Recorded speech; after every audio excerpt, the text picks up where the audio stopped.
राजधानी भोपाल से खबर, मोहन सरकार में बम्पर सरकारी नौकरी की बहार देखी जाएगी। प्रदेश में 1 लाख पदों पर जनवरी से भर्ती शुरू हो जाएगी।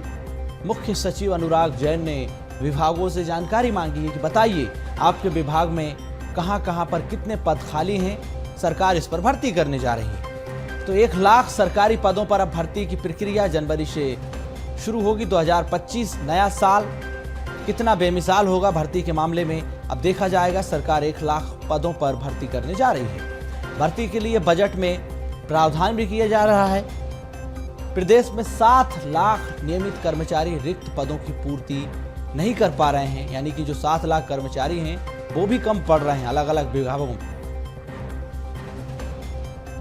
सहयोगी मनोज राठौर हमारे साथ लगातार बने हुए हैं। मनोज जी, सरकार नए साल में बम्पर भर्ती करने जा रही है। जनवरी से 1 लाख पदों पर भर्ती होगी। क्या जानकारी नई भर्ती प्रक्रिया को लेकर?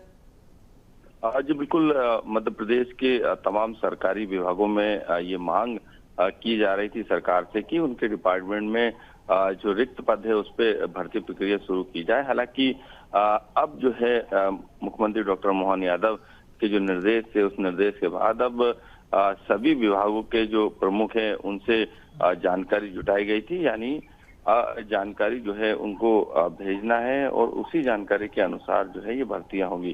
क्योंकि जो निर्देश दिए गए थे उसके अनुसार मुख्य सचिव को जो है विभागों की जो जानकारी मांगी गई थी वो लगभग प्राप्त हो चुकी है। और ऐसे में क्योंकि जो डाटा सामने आया था वो 1 लाख भर्तियों का था, यानी 1 लाख सरकारी पदों का था। और इसके बाद जो है अब जो बजट का प्रावधान है वो भी करने का काम सरकार कर रही है।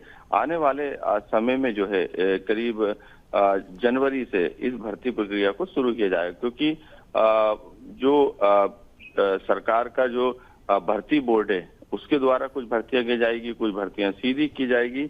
ऐसे में जनवरी से भर्तियां शुरू हो जाएंगी और प्रदेश के युवाओं के लिए ये बड़ी खबर है कि आने वाले समय में 1 लाख पदों पर जो भर्तियां होंगी उसमें उन्हें मौका मिल सकता है, जिसको लेकर जो प्रक्रिया है वो सरकार की तरफ से शुरू कर दी गई है। बिल्कुल, लेकिन मनोज जी, हैरानी की बात है कि जो विभागों का कामकाज है वो आउटसोर्स कर्मचारियों के भरोसे चल रहा है। संविदा कर्मचारियों के लिए भी ये बड़ी जानकारी यही कि संविदा कर्मचारी भी लगातार मांग कर रहे हैं कि हमें भी नियमितीकरण में आप डालिए, हमें भी नियमित कीजिए। तो ऐसे में सरकार के लिए कई सारी चुनौतियां हैं। आप बने रहिएगा हमारे साथ।